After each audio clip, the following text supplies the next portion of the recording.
All right, let's talk about the Bible in a way that most people have probably never heard. We're going to talk about the two estates, the two kingdoms, and of course, if there's a kingdom, there's a king. There's in this case, there's two kings, right? There's a de facto and a de jure king.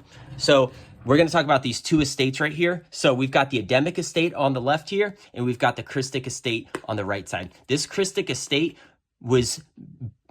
came into existence because of the resurrection of Jesus Christ. He came in the likeness of Adam and resurrected and closed this estate and is opening up a new estate. But right now we are living in this weird area where Earth has two administrators, and there's really, I don't want to say a fight, but there's this kind of battle within here, battle for the minds of men and the obedience of men, for which estate they're going to really bow down to, and which king and kingdom they're going to be a part of, right? There's the Adamic fallen estate, the decedent estate, the dead estate, and everything in this estate is dead, right? That's why we have a debt-based monetary system. That's why all of our laws are negative-based. That's why everything is a lie and based on deceit, because it's all based on something that's already dead, right? And then there's the new estate, which is the Christic resurrected living estate, and that's where everything's based on life and eternity and love and grace and mercy, right? So these are the two estates,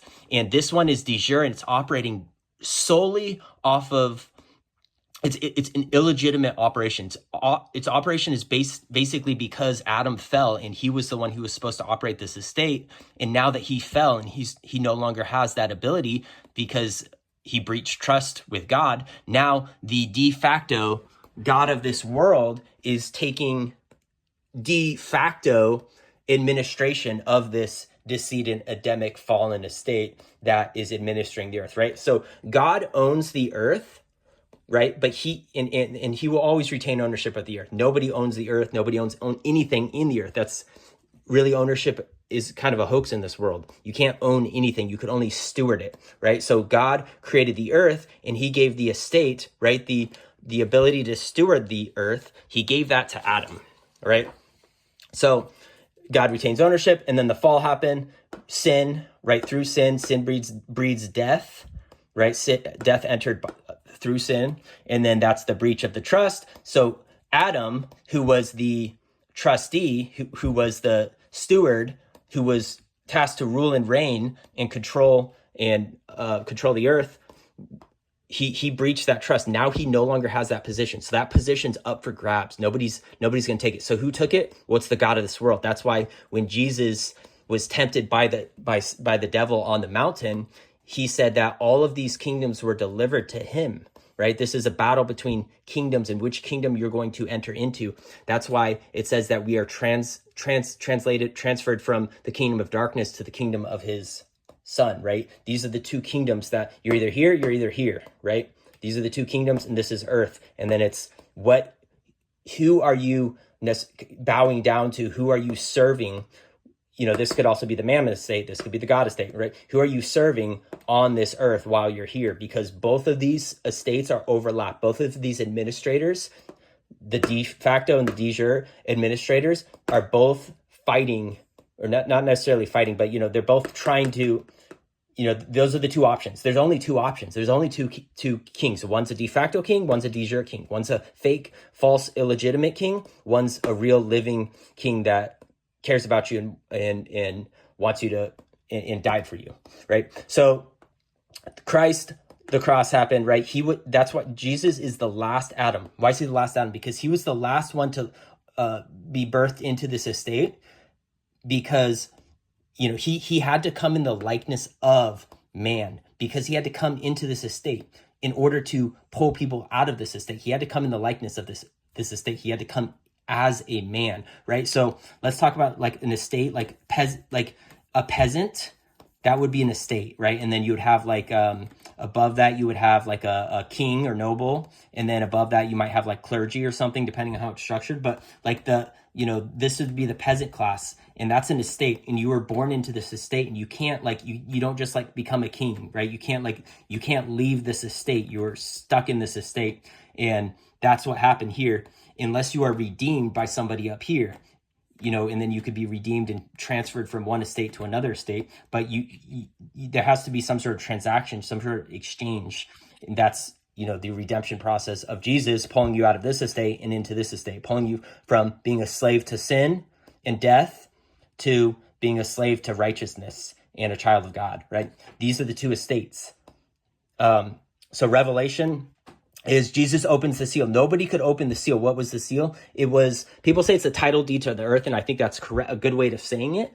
But, it's more of a title deed for the administration of the earth, because the actual ownership is always retained by God, right? And then Jesus is the administrator, right? He's the trustee, he's the mediator of the new covenant. So he's the trustee, he's the one that is the new Adam, the last Adam, that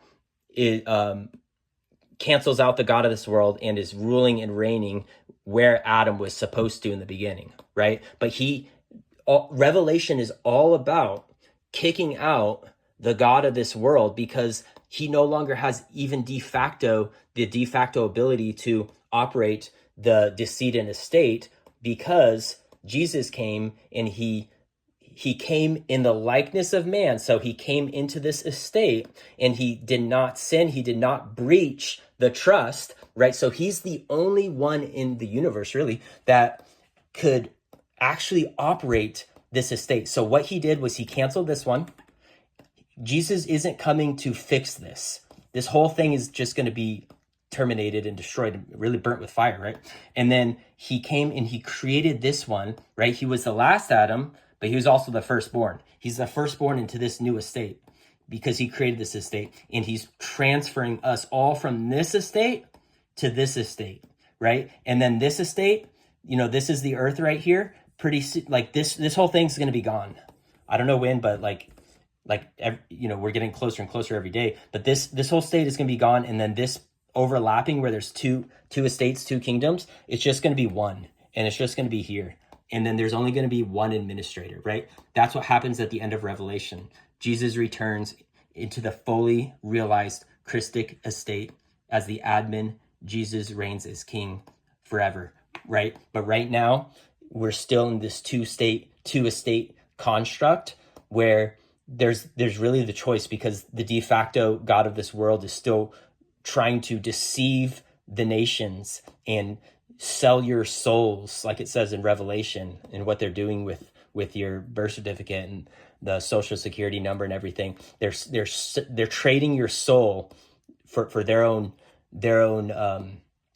benefit. So really, Revelation is all about showing and displaying to the entire world that this Adamic estate is not just, that it's evil, and what they're doing is wrong. And that's what the seals are about. They're the judgments. The trumpets are the notice, right? A trumpet, they used to do public notice. They would do a trumpet sound, and then they would say, hear ye. And then, that's why it's a partial judgment. It's only 1/3. And then the bowls are the full enforcement. And that's the complete, essentially, eviction and foreclosure of the Adamic estate before the new earth comes. And that's the Christic estate where Jesus Christ reigns as king, and we are the children of operate as co-heirs with God, with Jesus, and sons and daughters of God.